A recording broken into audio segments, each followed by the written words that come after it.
Hello my dear student, welcome to Deepak classes. NCERT exemplar MCQ solution में आपका स्वागत है। आज हम डिस्कस करेंगे चैप्टर 5 जो आपका लॉज ऑफ मोशन है। अगर मैं आपको बता दूं, इससे पहले हमने सेकंड बुक कर ली है और first chapter, second, third, fourth हमने कर लिए हैं। लास्ट वीडियो में हमने एमसीक्यू 2 नहीं किए हैं, मोशन इन प्लेन, वो मैं कभी आखिरी में उसको करवा दूंगा। लास्ट में आपको थोड़ा सा बाहर मौसम ख़राब हो गया था तो उतना बढ़िया कंडीशन नहीं हो पाई थी, तो मैं नहीं कर पाया उसको, सॉरी उसके लिए बच्चों। आज हम लॉज ऑफ मोशन कंटिन्यू कर रहे हैं। एक बार ये सीरीज़ कंप्लीट हो जाएगी फिर मैं उसको भी करवा दूंगा। तो चलिए स्टार्ट कर देते हैं इस सीरीज़ को। और इस सीरीज़ करने का फ़ायदा क्या है, चाहे आप नीट दे रहे हैं, चाहे आप जेई दे रहे हैं, चाहे कोई भी एग्ज़ाम दे रहे हैं बच्चों, आप ये ज़रूर आएगा, ठीक है। और एमसीक्यू में इसलिए करवा रहा हूँ ताकि सारे बच्चे देख पाएँ। इसकी जो डिटेल थ्योरी है वो भी मैं बाद में करवाऊँगा आपको, जो कि JEE main, JEE advance, NEET direct question जो हमारे सब्जेक्टिव प्रॉब्लम है। बहुत बार बच्चे क्या करते हैं, वो सोचते हैं कि हमारा एग्ज़ाम तो ऑब्जेक्टिव है, हम सब्जेक्टिव क्वेश्चन क्यों करें। तो बच्चों, अगर जब तक आप किसी एक क्वेश्चन पर मोर देन वन मेथड से उसको सॉल्व नहीं करोगे, छोटे छोटे उसमें ऐसे पॉइंट नहीं निकालोगे, तब तक आपका उस क्वेश्चन पे जो कंसेप्ट बनना है वो नहीं बन पाएगा। इसीलिए मैं ये सब करवा रहा हूँ आपको। और अगर आप चाहें तो देख सकते हैं, और वीडियो देखने के बाद एक कॉम्प्लीमेंट ज़रूर करें। क्या कमियां रहेगी, क्या गलतियां रहेगी, आप उसको ज़रूर बताएं। कैसे हम इम्प्रूव कर सकते हैं, अपनी जो भी डाउट या क्वेरी है उसको आप कमेंट सेक्शन में कर सकते हैं, ठीक है। चलिए स्टार्ट करते हैं पहला क्वेश्चन। तो पहला क्वेश्चन कह रहा है आपसे कि एक बॉल है जो ट्रैवल कर रही है यूनिफॉर्म ट्रांसलेटरी मोशन, ठीक है। जो बॉल है आपकी वो यूनिफॉर्म ट्रांसलेटरी मोशन से मोशन दिखा रही है। तो इसका मतलब क्या है, तो बच्चों जो ट्रांसलेटरी मोशन है वो भी यूनिफॉर्म आपने पढ़ा होगा। यूनिफॉर्म जैसे आपने पढ़ते हैं uniform motion, uniform distance, uniform velocity. इसका मतलब है एक जैसा हर जगह, ठीक है, सेम है, चीज़ें कांस्टेंट हैं, चाहे वो वेक्टर है, स्केलर है, उसका मैग्नीट्यूड और जो भी है वो सब कांस्टेंट है। तो इस कॉन्टेक्स्ट पर अगर आप देखें, यूनिफॉर्म ट्रांसलेटरी मोशन का मतलब ये होता है कि जो बॉल का कोई भी पार्ट है, जो बॉल है उसका कोई भी पार्ट है, वो हमारा सेम वेलोसिटी से मूव करेगा। और वेलोसिटी यहाँ पर कैसी, मैग्नीट्यूड भी और डायरेक्शन भी, ठीक है। तो इस सिचुएशन में आप देखें तो आपका जैसे मान लीजिए एक डायग्राम बनाते हैं छोटा सा। मान लीजिए ये आपका कोई हॉरिजॉन्टल सरफेस है और एक कोई ब्लॉक है या कोई बॉल ए है, तो इसका इस पार्ट की भी वही वेलोसिटी होगी, इस पार्ट की भी वही वेलोसिटी होगी, कोई भी पार्ट की वेलोसिटी देखेंगे वो सेम होगी। तो इसका मतलब वो ऑप्शन ढूंढिए जहाँ पर वेलोसिटी कांस्टेंट है। तो करेक्ट ऑप्शन सी है, ठीक है। चलिए आगे चलते हैं बिना टाइम वेस्ट करे। सेकंड क्वेश्चन आपसे कह रहे हैं a meter scale is moving with uniform velocity. ये वर्ड बहुत इंपॉर्टेंट है जो ये लिखे हुए हैं, यूनिफॉर्म वेलोसिटी। अच्छा, यूनिफॉर्म वेलोसिटी होगी तो मतलब वेलोसिटी कांस्टेंट हो जाएगी, एक्सेलरेशन आपका जीरो हो जाएगा। कैसे बच्चों, एक्सेलरेशन होता है d v over d t, ठीक है। तो कांस्टेंट का जो डिफरेंशिएशन होता है वो आपका हमेशा जीरो हो जाएगा, ठीक है। और आपको ये भी पता होगा फोर्स इक्वल टू होता है मास इंटू एक्सेलरेशन, तो इसका मतलब फोर्स भी जीरो हो जाएगा। तो यहाँ पर क्या है कि जो मीटर स्केल है वो कर रहा है कि मूव कर रहा है यूनिफॉर्म वेलोसिटी। तो क्या इंप्लाइज कर रहा है, तो सिंपल सी बात है, ये इंप्लाइज आपका कर रहा है कि फोर्स जीरो हो जाएगा, ठीक है। तो ये आपका बी ऑप्शन सही होगा, क्योंकि फोर्स जीरो होगा। आपको पता होना चाहिए टॉर्क इक्वल टू क्या होता है, परपेंडिकुलर डिस्टेंस इनटू एफ। तो फोर्स जीरो तो टॉर्क जीरो, ठीक है। चलिए आगे चलते हैं नेक्स्ट क्वेश्चन। आपका टाइम वेस्ट बिल्कुल नहीं होगा। आपको अगर आपके टाइम की कदर नहीं है बच्चों, तो बहुत बहुत गलत कर रहे हैं आप अपने साथ। कुछ भी यहाँ फ्री नहीं होता, आप हर चीज़ को बहुत टाइम मैनेजमेंट के साथ करिए, नहीं तो टाइम निकल जाएगा, फिर आप देखते रह जाएंगे। ये क्वेश्चन बहुत अच्छा है। अगला जो क्वेश्चन है, एक क्रिकेट बॉल है जिसका मास दिया है 150 kg, ठीक है, सॉरी ग्राम। सबसे पहले मैं आपको बताऊंगा बच्चों, जो ये अब हमारी काइनेमेटिक्स के क्वेश्चन है ना, इसमें जो यूनिट है इसको बदल लीजिए सबसे पहले। तो मास कितना हो जाएगा, 0.15 kg। क्लियर है, यहाँ तक हमने कन्वर्ट कर लिया। कह रहे हैं इनिशियल वेलोसिटी दी है, फाइनल दी है, कहने द चेंज इन मोमेंटम। तो मोमेंटम में चेंज कब आएगा, फाइनल माइनस इनिशियल, और मोमेंटम का फॉर्मूला होता है एम वी।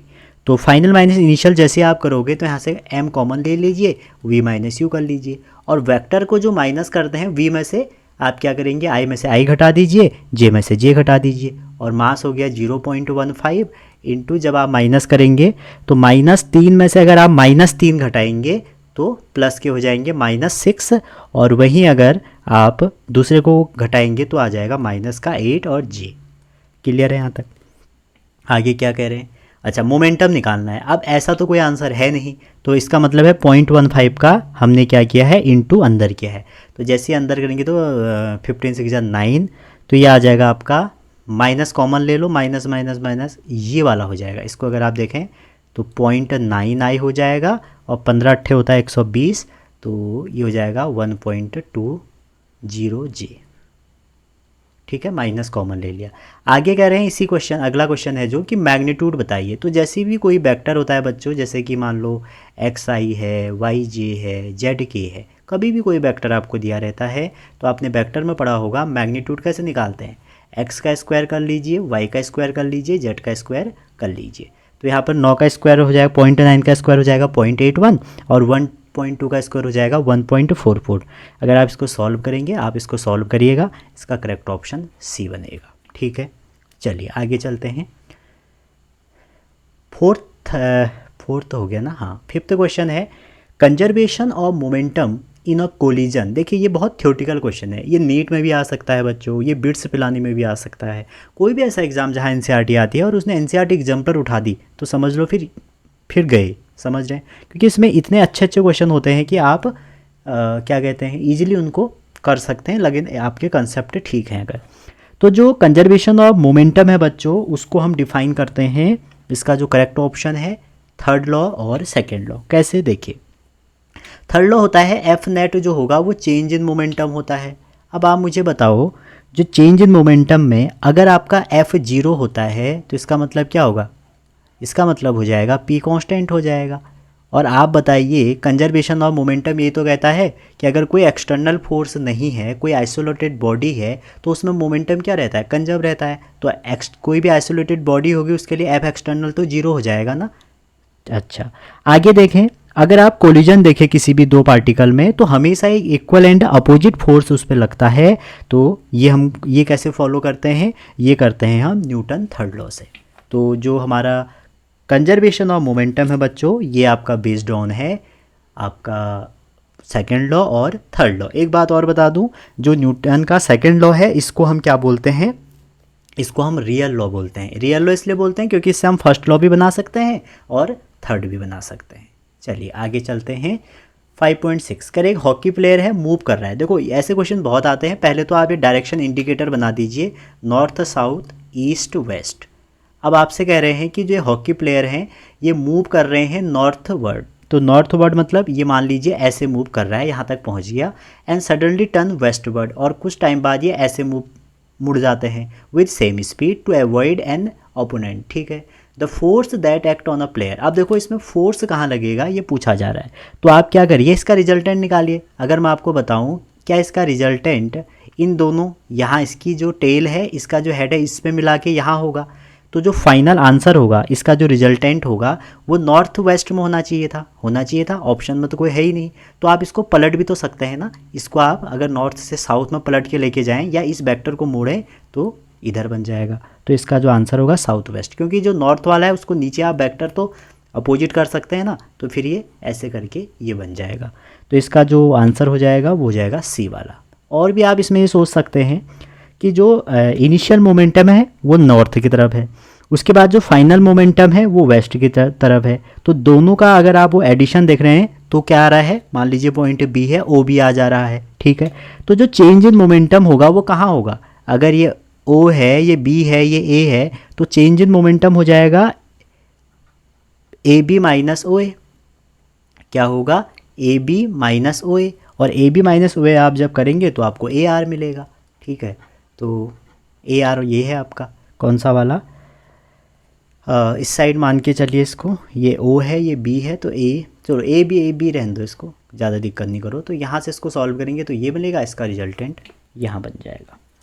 अगला क्वेश्चन, अगला क्वेश्चन कह रहे हैं कि एक बॉडी है जिसका मास इतना है। तो बहुत बढ़िया क्वेश्चन है बच्चों। मैं कई बार कहता हूँ आपसे, आपको ये एक्सप्रेशन दिया जा सकता है एक्स, और यहाँ से आप क्या क्या निकाल सकते हैं। देखो एक्स इक्वल टू दिया है P T plus Q T square plus R T Q.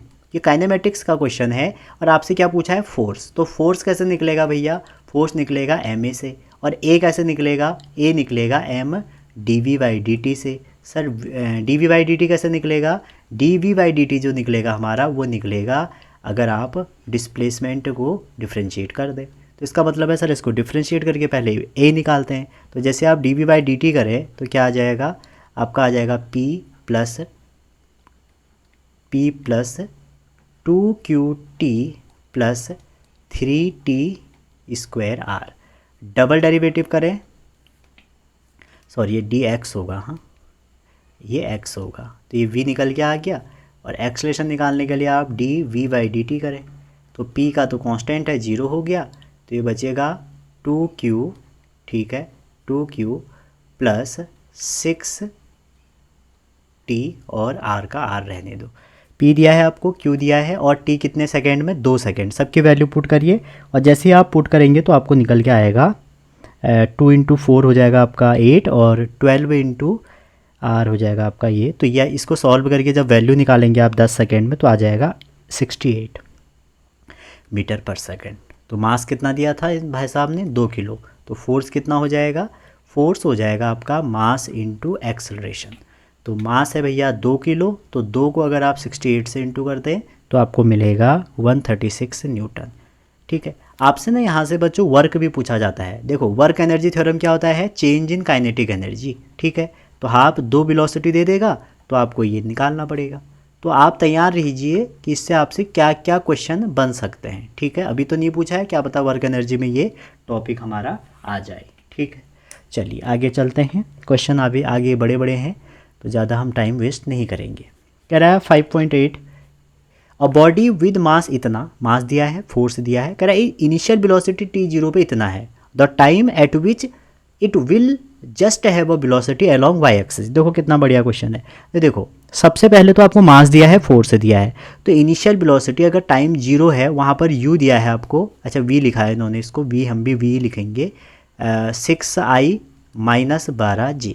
अब ये कह रहे हैं कि आपका द टाइम बताइए at which it will just have velocity along y axis. ठीक है, तो ये तो आपको वेलोसिटी दिया है। अगर आप देखें एक्सलेशन कितना हो जाएगा, एक्सलेशन हो जाएगा f/m। तो f/m मतलब ये आ गया -3i, और a दिया है, m दिया है 5 प्लस 4j/5, a भी निकल गया। अब देखिए हमें ये पता लग गया कि जो फाइनल वेलोसिटी है वो अलोंग वाई एक्सिस है, क्योंकि इन्होंने कहा है ना कि जो टाइम बताइए जिसमें हमारी जो फाइनल वेलोसिटी है वाई एक्सिस है। इसका मतलब है जो एक्स कंपोनेंट है वो 0 है। तो एक्स कंपोनेंट 0 होगा तो इसका मतलब क्या हो जाएगा, आप फॉर्मूला लगा दीजिए v equal to u plus a t, और ये 0 है फाइनल कंपोनेंट। ठीक है, एक्स एक्सिस के अलोंग लगाया, u की वैल्यू कितनी आ जाएगी बच्चों, 6i, क्योंकि एक्स एक्सिस में कितनी वेलोसिटी थी 6i। और एक्सलेशन क्यों निकाला, क्योंकि एक्स एक्सिस में एक्सलेशन लिखना पड़ेगा 3i/5, और टाइम हमको निकालना है। समझ रहे हैं ना, आपसे पूछा गया है कि ऐसा टाइम बताओ जहां पर वाई एक्सिस की ही वेलोसिटी रहेगी, तो इसका मतलब एक्स एक्सिस की 0 हो जाएगी। तो मैं एक्स एक्सिस की वेलोसिटी निकालता हूं किसी टाइम बाद, तो मुझे एक्सलेशन की ज़रूरत पड़ेगी। एक्सलेशन हम निकाल सकते हैं f equal to m a की हेल्प से। तो यहाँ से इसको सॉल्व करेंगे तो t कितना निकल के आएगा, t आ जाएगा 5 × 6/3, तो आंसर आ जाएगा 10 सेकेंड। चलिए आगे चलते हैं। 5.9 क्वेश्चन है, a car of mass m start from rest and acquire a velocity along east v equal to vi in 2 second. Assuming the car move with uniform acceleration the force exert on a car is. तो simple सी बात है, पहले तो आप velocity निकाल दीजिए इसमें। तो वेलोसिटी कितनी आ जाएगी, वेलोसिटी आ जाएगी u प्लस ए टी।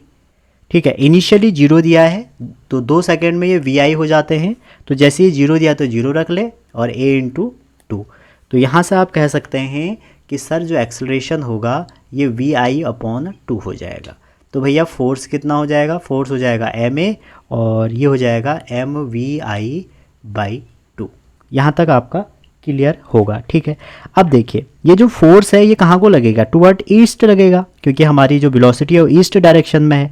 तो जो एक्सटर्नल फोर्स है आपके सिस्टम पे वो सिर्फ और सिर्फ क्या है, फ्रिक्शन ही तो है। तो जो mv/2 है ये वाला, तो ये आपका किसके कारण लगेगा, बाई फ्रिक्शन, ठीक है। और जो इंजन का फोर्स लगेगा वो क्या हो जाएगा, वही इंटरनल फोर्स हो जाएगा। तो करेक्ट ऑप्शन आपका बी वाला हो जाएगा, ठीक है। चलिए आगे चलते हैं।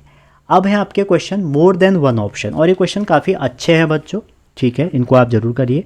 क्वेश्चन कह रहा है, पहला क्वेश्चन कह रहा है इसमें मोर देन वन ऑप्शन सही होंगे, ठीक है। आजकल बहुत सारे एग्जाम में से पूछे जा रहे हैं, ए और बी सही, बी और सी सही, और एडवांस में तो जेई में काफ़ी पूछे जाते हैं।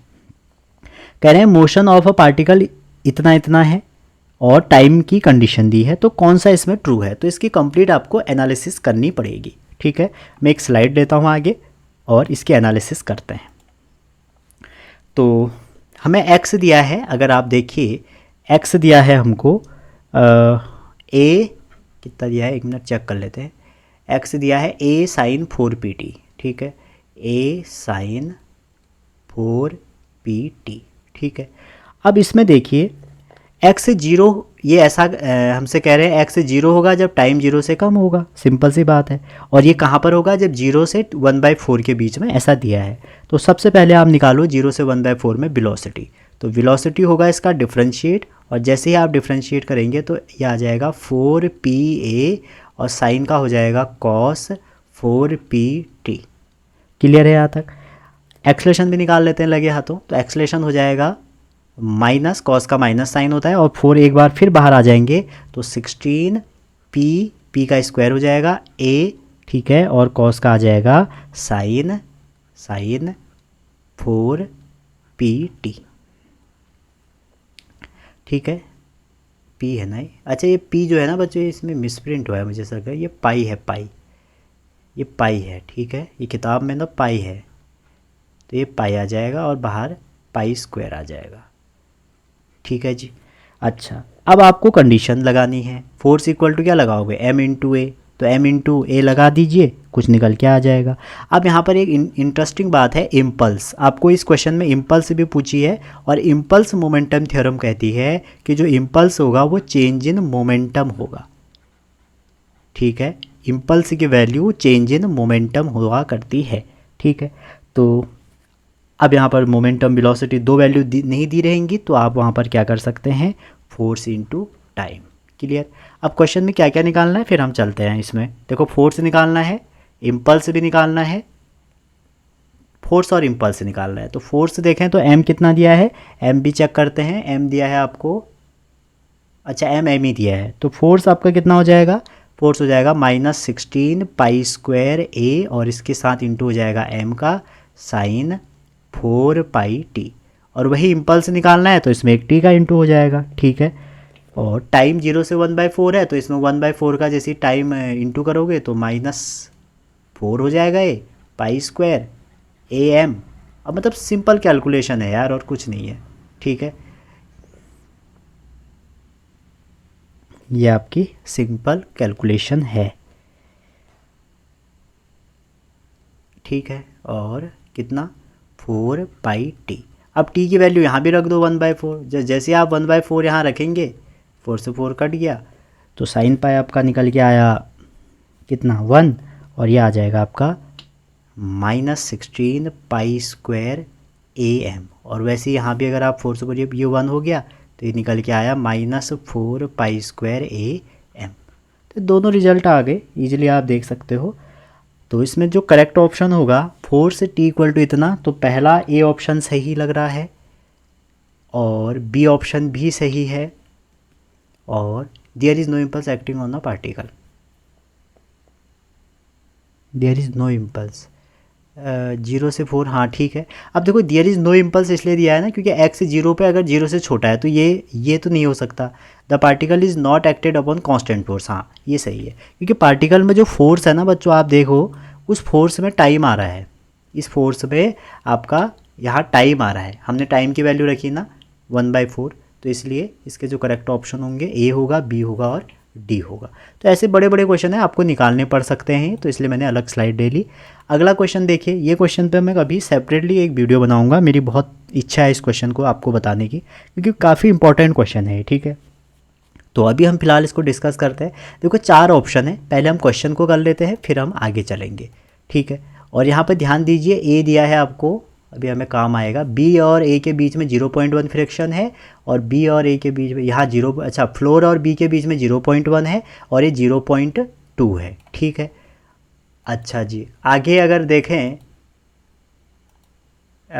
फोर्स लगाया है ऑन बी, हमने फोर्स लगाया है इस पर, तो पूछ रहा है कि कौन सा इसमें ट्रू है। चलो इसको पहले हम सॉल्व करते हैं। तो जब भी ऐसे क्वेश्चन आपको मिलेंगे तो सिंपल सी बात है, जैसे ये सरफेस है, ये आपका एक बी है, ठीक है। इस क्वेश्चन को ऐसे में करने के लिए जिस पे आपका पहले तो फोर्स का डिस्ट्रीब्यूशन कर लो। जैसे मान लो इस पे फोर्स यहाँ लगा है, तो सिंपल सी बात है, जो बी है, बी पे जो पहला वाला है, इसमें जो फ्रिक्शन लगेगा वो यहाँ लगेगा। इसका फ्रिक्शन इसको आगे ले जाएगा तो ये पीछे गिर जाएगा, नहीं तो इसका जो इस पर फ्रिक्शन लगेगा वो इधर लगेगा, ठीक है। और इन दोनों सरफेस में जो फ्रिक्शन लगेगा वो भी इधर लगेगा, ठीक है। पहले वाले ऊपर वाले पे जो लगेगा वो राइट साइड लगेगा। तो जब भी ये मिलता है तो आपको फ्रिक्शनल फोर्स निकालना पड़ता है ईच बॉडी पे, फिर उसके बाद मैक्सिमम फोर्स कैलकुलेट करना पड़ता है। अगर बी पे जो फोर्स है और एक्सलेशन की वैल्यू आ रही है वो ए के साथ मैच हो गई तो साथ चलेंगे, अगर एफ की वैल्यू ज़्यादा हो गई तो भाई छोड़ देगा साथ। तो सबसे पहले आप ए कॉमन निकाल लीजिए। तो ए कॉमन इसमें निकालने के लिए नॉर्मली आप एफ का हेल्प ले सकते हैं, मैं कभी सेपरेटली इसको बहुत और अच्छे से बताऊँगा, ठीक है। तो अगर आपने अभी ये करा है तो आपको ईजिली आ जाएगा। तो ए और बी का मास का सम कर लीजिए। तो यहाँ पर ये हो जाएगा F माइनस F1, और मास दिया है इसका, एक का m/2 है और एक का m है। तो जैसे ही आप इसको सॉल्व करेंगे ये आ जाएगा 2 time F minus F1 over नीचे हो जाएगा 3m। अब जो A है, A पर जो सूडो फोर्स है, सेकंड केस है इसमें, फोर्स ऑन A निकालिए कि कितना आपका फोर्स होगा, तो वो हो जाएगा मास A इंटू उस पर कितना हमारा फ्रिक्शन है, एक्सलेशन है। तो जैसे ही आप इसको सॉल्व करेंगे तो ये मास रख दीजिए, एक्सलेशन की वैल्यू रख दीजिए, तो इसको सॉल्व करके आ जाएगा F माइनस F1/3, ठीक है। क्योंकि A का मास m/2 है, 2 से 2 कट गया, m से m कट गया। अब देखिए ये सूडो फोर्स A पे है।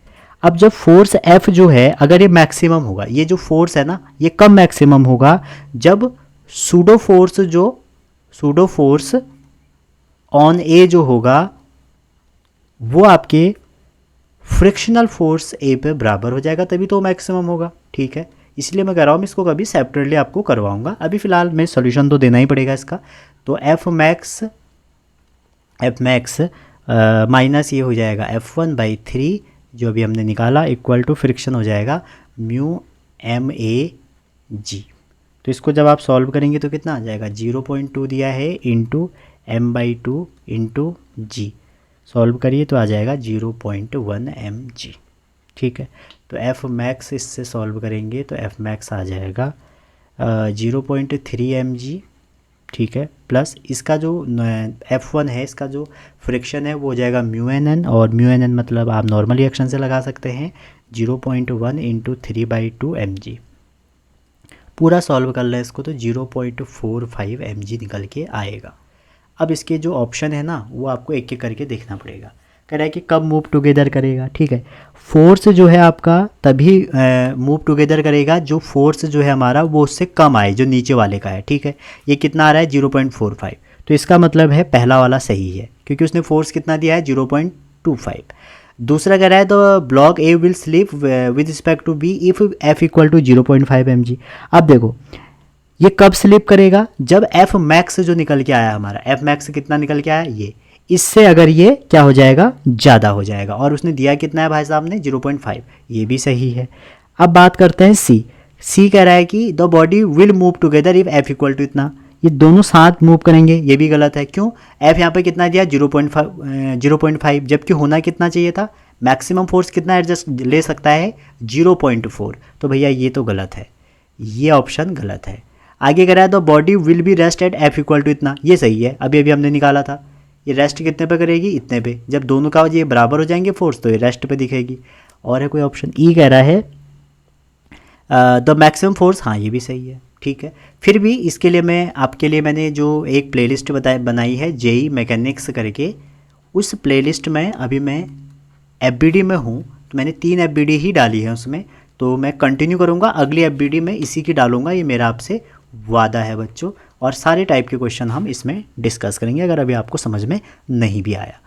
5.12 है, कह रहा है कि mass m1 move on a slope making an angle theta with horizontal, अच्छा जी, is attach to mass m2 by a string passing over frictional this. तो कोफिशिएंट ऑफ फ्रिक्शन बताओ। तो सिंपल सी बात है बच्चों, इसमें आपको ब्रेक करना पड़ेगा। देखो इसको यहीं पर ब्रेक कर लेते हैं। अगर ये थीटा होता है, सिंपल सी बात है, तो ये हमने पढ़ा है कि जो m1g होगा ये इधर होगा, तो ये थीटा आ जाएगा, तो m1g यहाँ बन जाएगा, और इस पर एक नॉर्मल लगेगा यहाँ पे, और इस साइड को हमारा क्या बन जाता है, m1g साइन थीटा, क्योंकि इसमें एक पुली के उससे जोड़ा है तो एक टेंशन भी लग जाएगा, ठीक है।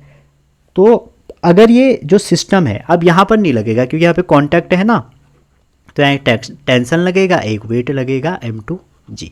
अगर ये पूरा सिस्टम जो आपको दिखाया गया है, अगर ये मूव अप होगा, ये अपवर्ड मूव करेगा, तो ऑब्वियस बात है अपवर्ड मूव करने के लिए जो m2g है, इसमें से अगर आप m1g साइन थीटा और फ्रिक्शन को ऐड कर दें, वो कितना होना चाहिए, वो 0 से बड़ा होना चाहिए। कहने का मतलब ये है कि जो m2g है वो आपके इससे ज़्यादा होगा, तभी अपवर्ड मूव करेगा।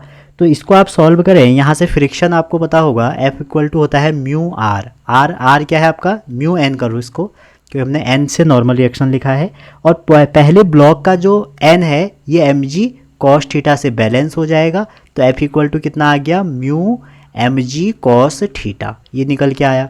इस F की वैल्यू यहाँ पर पुट कर दीजिए, जैसे ही यहाँ पर पुट करेंगे तो आपको एक रिजल्ट मिलेगा m2 ग्रेटर देन m1 और bracket sine theta plus cos theta. Simple question है, ज़्यादा कोई टफ नहीं है, तो इस हिसाब से बी ऑप्शन आपका करेक्ट हो जाएगा अब के लिए। दूसरा, अगर ये डाउन जाएगा तो सिंपल सी बात है, ये वाला पार्ट बड़ा हो जाएगा, ये वाला m1g sine theta minus F बड़ा हो जाएगा, इस साइड को अगर मूव करेगा, ठीक है, किससे, m2g से। चलो एक स्लाइड ले लेते हैं, m1g साइन थीटा, बस एफबीडी लगानी है और ऑप्शन से चेक करना है, इसलिए क्वेश्चन थोड़े खास है। अगेन फिर यहाँ पर आपको फ्रिक्शन की वैल्यू रखनी पड़ेगी, और फ्रिक्शन की जो वैल्यू है बच्चों म्यू एन, और एन की वैल्यू रख दीजिए म्यू m1g कॉस थीटा, क्योंकि पहले ब्लॉक का है, दूसरे का तो कांटेक्ट ही नहीं है। इसको सॉल्व करेंगे तो आपको मिलेगा m2 m1 ये लेस देन है, और sine theta minus mu cos theta, ठीक है। और पहला वाला क्या मिला था, साइन थीटा, ठीक है, ये म्यू भी आएगा यहाँ पे ना, म्यू नहीं लिखा मैंने, म्यू कॉस थीटा, तो बी सही हो गया और आपका डी भी सही है, तो 2 ऑप्शन यहाँ पे सही हो गए। तो ऐसे क्वेश्चन ये एनसीईआरटी में है और ये बहुत बार जेई में आपसे पूछा गया है। चलिए एक और क्वेश्चन दिखाते हैं आपको, 5.13 कह रहा है कि इस फिगर में सामने दिया है, तो कह रहा है कि कौन सी स्टेटमेंट करेक्ट है। सिंपल सी बात है, ब्रेक करना पड़ेगा सबसे पहले, तो जैसे आप इसको ब्रेक करेंगे, अभी मैंने ब्रेक किया था, इस साइड को कितना आ जाएगा, m1g साइन थीटा, ऊपर को हमारा नॉर्मल रिएक्शन, उसके जस्ट इधर mg कॉस थीटा, ठीक है, इधर एक mg हुआ करता है, फ्रिक्शन है इसमें, फ्रिक्शन हाँ फ्रिक्शन है, तो इससे ऐड है, अभी देखते हैं इसको, एक फ्रिक्शन मान लो इस साइड को लग जाएगा, ठीक है। और यहाँ पर भी ब्रेक करना पड़ेगा, अब तो 2 दे दिए इन्होंने, तो इसका n2 इसका n1 कर लो, और इस पूरे को अगर आप ब्रेक करोगे, यहाँ पर क्या आ जाएगा, m2g साइन थीटा, और इस साइड आ जाएगा आपका m2g कॉस थीटा, और थीटा एंगल के साथ जब mg था तो ये ऐसा होगा, ठीक है। तो ये दोनों चीज़ हो गए। अब यहाँ पर भी वही देखना है, अगर आपका जो ए ब्लॉक है, ये वाला जो ए ब्लॉक है, ये ए लिखा है यहाँ पे, ये अगर आपका कहाँ को अप मूव करेगा, तो जो हमारा m1g sine theta plus f है वो किसके बराबर हो जाएगा, mg साइन थीटा 2 के बराबर होना चाहिए। तो अगर ये बराबर होंगे, इसको सॉल्व करेंगे, यहाँ से म्यू निकल जाएगा, तो ये वाला ऑप्शन सही हो जाएगा। अगर a ऊपर को जा रहा है तो सिंपल सी बात है, जो mg sine theta minus mg sine theta 1 है वो 0 से बड़ा होगा, तो बड़ा होगा तो साइन थीटा 2 बड़ा होगा साइन थीटा वन से, इसका मतलब है थीटा टू बड़ा होगा तभी वो अप जाएगा, ठीक है, थीटा वन कम होगा। तो इसका जो दो ऑप्शन होंगे वो बी और सी होंगे, ठीक। चलिए जी आगे चलते हैं। 5.14 आपसे कह रहे हैं दो बिलियर्ड बॉल हैं ए एंड बी जिसका मास है 50 gram and moving in opposite direction with speed इतना, collide and rebound with same speed, if collision last for इतना, इतने टाइम के रहता है तो क्या होगा। इसमें दो ही एक ही ऑप्शन आया शायद, चलो हम इसको ऐसे ही डिस्कस कर लेते हैं। तो सिंपल सी बात है, दो यहाँ पर कैसी हैं, बिलियर्ड्स बॉल हैं, आपने खेला होगा कभी बिलियर्ड्स। तो M1 दिया है आपको M2 के बराबर और कितना है 50 ग्राम, मतलब 50/100 कर लो इसको, 1/20 हो जाएगा ये, ठीक है। 50 बाय आपका 1000 हो जाएगा, 0 से 0 कट गया, 1/20। अब देखो इनिशियल वेलोसिटी आपसे कहा है कि वो सेम जा रहे हैं, तो u1 और u2 बराबर है 5 मीटर पर सेकेंड। अब कह रहे हैं उसके बाद रिबाउंड हुआ सेम स्पीड, ठीक है। रिबाउंड मतलब डायरेक्शन बदल जाएंगे, अब रिबाउंड होगा जब, ठीक है, तो -5 हो जाएगी। तो आपसे पूछा जा रहा है कितना टाइम तक रह रहे हैं, जो टाइम बचा है उसका 10⁻³ सेकेंड। तो आपसे क्वेश्चन कह रहा है कि कौन सा स्टेटमेंट सही होगा। तो देखो इम्पल्स मैंने आपको बताया कि चेंज ऑफ मोमेंटम निकाल लो, तो चेंज इन मोमेंटम क्या हो जाएगा mv माइनस mu, ठीक है। तो mv माइनस mu हो जाएगा, m निकाल लो बाहर और दोनों को माइनस करोगे, -5 और -5 -10, -10 मतलब ये आ जाएगा 20, 0.5 निकल के आ जाएगा, ठीक है। और इसकी यूनिट हो जाएगी न्यूटन सेकेंड। तो ये आपका इम्पल्स हो जाएगा।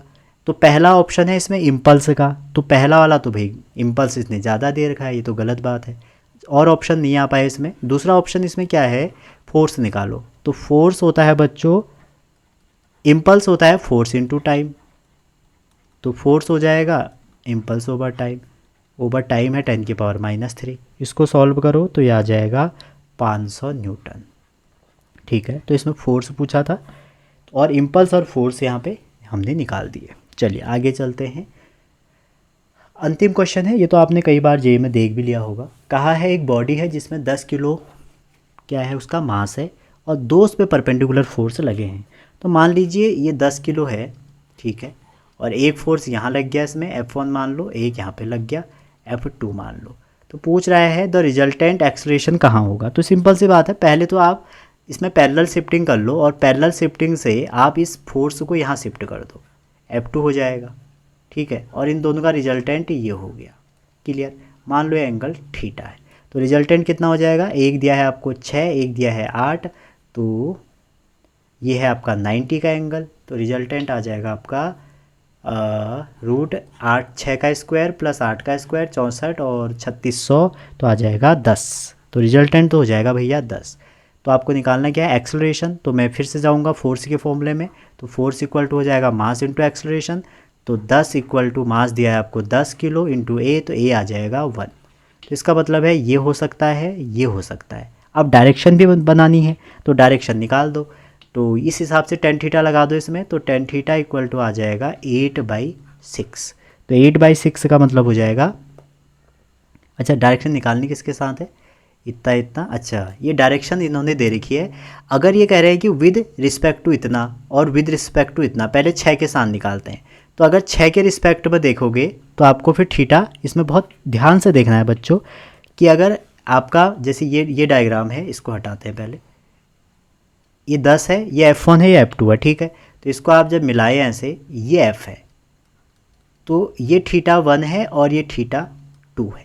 तो अगर 6 के रिस्पेक्ट में देखोगे आप, ठीक है, तो क्या निकालोगे tan θ2 निकालोगे। अगर 8 के रिस्पेक्ट में कर रहे हो तो फिर आप θ1 निकालोगे। तो tan θ2 लगाओगे तो क्या आ जाएगा, दिस अपॉन दिस, तो मतलब 6/8 हो जाएगा। तो ये आ जाएगा 3:4, ठीक है जी। तो ठीक हो रहा, गलत हो रहा, नहीं गलत हो गया है, θ1 ही लगाओगे आप, θ1 आ जाएगा 6, 10 का फॉर्मूला ही भूल गए, फिर से देखो इसको, ठीक है। ये एक्सेलरेशन तो आपने निकाल दिया, देखिए ये आपका एक फोर्स है ऐसे F1 और ये आपका दूसरा फोर्स है F2, इसका रिजल्टेंट आपका ये है, ये आपका मान लो F2 हमने पैरेलल शिफ्टिंग कर दिया, ये थीटा है। tan थीटा क्या होता है, tan थीटा मैंने गलती से कुछ और लगा दिया, tan थीटा होता है परपेंडिकुलर ओवर बेस होता है शायद, ठीक है। तो परपेंडिकुलर ये कितना है, ये है आपका 8 और ये है आपका 6, ठीक है जी। तो ये आ जाएगा 8/6। अब देखो ना इसमें विद रिस्पेक्ट टू लिखा है, तो विद रिस्पेक्ट टू मतलब ये बेस में है, अगर बेस में है तो ये आंसर है। अगर इसके रिस्पेक्ट में नहीं कहेगा तो फिर इसको 1 कर ले रहा हूँ इसको मैं, ठीक है। अगर वो कहेगा विद रिस्पेक्ट टू 8 बताओ तो tan थीटा 2 निकालना पड़ेगा, तो tan थीटा 2 हो जाएगा आपका, फिर वही परपेंडिकुलर ओवर बेस तो 6/8। तो अगर आप विद रिस्पेक्ट टू 6 निकालते हो तो क्या आएगा 4/3। अगर विद रिस्पेक्ट टू आप थीटा 2 निकालोगे तो आएगा 3/4। अब आप आंसर चूज कर लो, ए सही है, ए सही है, सी सही है। समझ रहे हैं ना, एंगल का बड़ा खेल है यहाँ पे। जिसके भी रिस्पेक्ट में निकालना है वो बेस में चले जाएगा, उसके रिस्पेक्ट में आप एंगल देखोगे, ठीक है। चलिए और आगे देखते हैं। अच्छा ये लास्ट क्वेश्चन था, आई होप आपको समझ में आया हो। ये बहुत इंपॉर्टेंट है बच्चों, इसको आपको करना ही करना पड़ेगा ताकि आप एग्ज़ाम में श्योर 100% सफलता पाएँ। तो मिलते हैं अगली वीडियो में, तब तक अपना ध्यान रखिए, पढ़ते रहिए। चैनल पे नए हैं तो चैनल को लाइक शेयर सब्सक्राइब करिए, आपका अपना चैनल है। तो मिलते हैं बहुत जल्दी एक अगली वीडियो में, तब तक के लिए बाय बाय।